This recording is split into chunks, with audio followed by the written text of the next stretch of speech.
આજે આપણે બનાવવા જઈ રહ્યા છે પેનકેક મંચુરિયન। આ બધા વેજીટેબલ મેં ઝીણા ઝીણા કટ કરી લીધા છે। બહુ જલ્દી અને બહુ ઇઝીલી થઈ જશે, ઓછા તેલમાં સારી રીતે બની શકશે। તમે જે બહાર મંચુરિયન મળે છે તેલમાં તળેલા, એના કરતાં તો બહુ જ ફાઇન લાગશે। તમે એકવાર જરૂર ટ્રાય કરજો।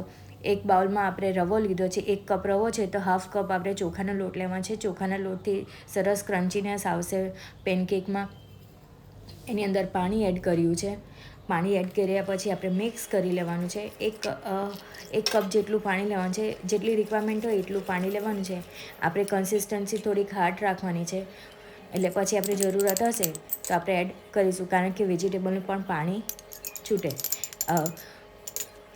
આદુ લસણની પેસ્ટ એડ કરી છે, ગ્રીન ચીલી એડ કરી છે, ગ્રીન ચીલી સોસ એડ કર્યો છે, શીઝવાન સોસ એડ કર્યો છે અને સોયા સોસ એડ કર્યો છે અને પછી મિક્સ કરી લીધું છે। હવે એની અંદર બધા વેજીટેબલ એડ કરી દીધા છે।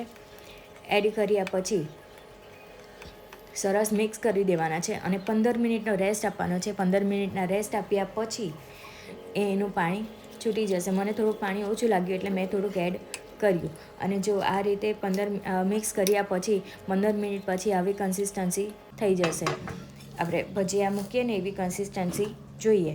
આપણે એક તવો લેવાનો છે, એને તેલથી ગ્રીસ કરી દેવાનો છે। પછી આવી રીતે ચમચીથી નાના નાના પેનકેક તમે તમારી નાની મોટી સાઇઝ અકોર્ડિંગ મૂકી શકો। આના કરતાં નાના પણ કરવા હોય તો તમારી એડ કરી શકો।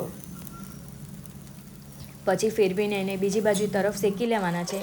બીજા એક પેનમાં આપણે લસણ આદું એને ઝીણા કાપેલા છે, એની અંદર મીઠું એડ કર્યું છે, શાકભાજી એડ કર્યા છે, જે પહેલાં આપણે ઝીણા ઝીણા કટ કર્યા તેમાંથી થોડાક મેં રવા દીધા હતા અને પછી અત્યારે એમાં એડ કરીએ છીએ સોયા સોસ। પછી તલ એડ કર્યા છે, તલથી બહુ સરસ ફ્લેવર આવે છે।